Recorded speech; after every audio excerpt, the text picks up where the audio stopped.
guys, welcome back. So today I'm here with a quick book review of Spinning Silver by Naomi Novik. So I read this book in the month of July. I really liked it. I gave it 4.5 stars. I'm leaning towards even doing 5 stars, but I wanted to share it with you guys because I think there's a lot of really interesting things about this book and I wanted to chat about them with you. So Spinning Silver is kind of set in the same world as Uprooted. They are like cousins, I suppose, but you really don't need to read one to read the other. They definitely read as standalones. Spinning Silver is a very loose retelling of Rumplestiltskin.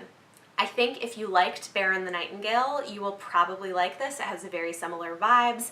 It is beautifully written, it is atmospheric, it is whimsical, and she just does some really interesting things and has these wonderful female characters in this book. So Spinning Silver follows several different perspectives, but our main character is Miriam. Miriam is kind of like our Rumpelstiltskin, and Miriam is a Jewish young woman living in, I would say, Eastern Europe in the Tsar era.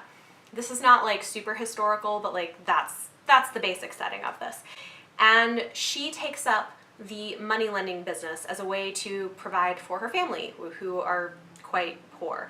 But all of the gold that she's earning catches the attention of the Starrick, which are like these ice fairy people. So the Starrick king comes and wants to take her as his bride and have her turn all of his silver to gold because they steal gold and they sometimes like kill and rape humans and whatnot. So there's kind of that element of the story.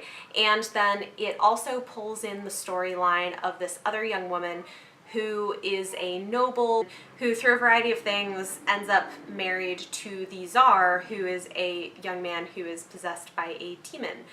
So yeah, there's a lot of like interesting things going on. It's very magical. It can get quite dark.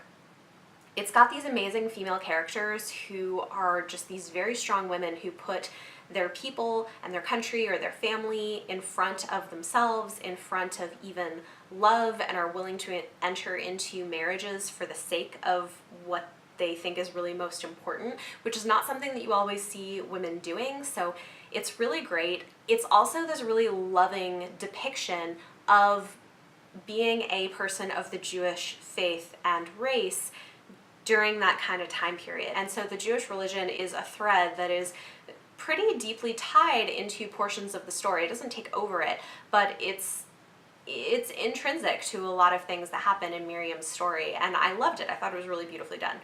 And it's also interesting because I think that's something that you don't often see. I think Judaism is not a faith that you often see depicted, especially in such positive terms.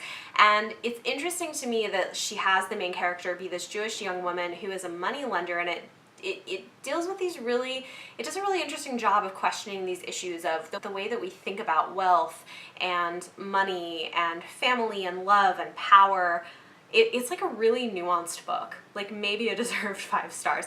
I gave it 4.5 partly because for me the pacing was a little bit off. The later part of the book dragged a little bit, like I thought it was a little bit slow, but honestly, maybe I should change my rating to 5 stars because it is a beautiful book. It's beautifully written, it's nuanced, it's got these amazing characters, this incredible world. So yeah, highly recommend it. Definitely go check it out if this sounds all up your alley. Spinning Silver by Naomi Novik.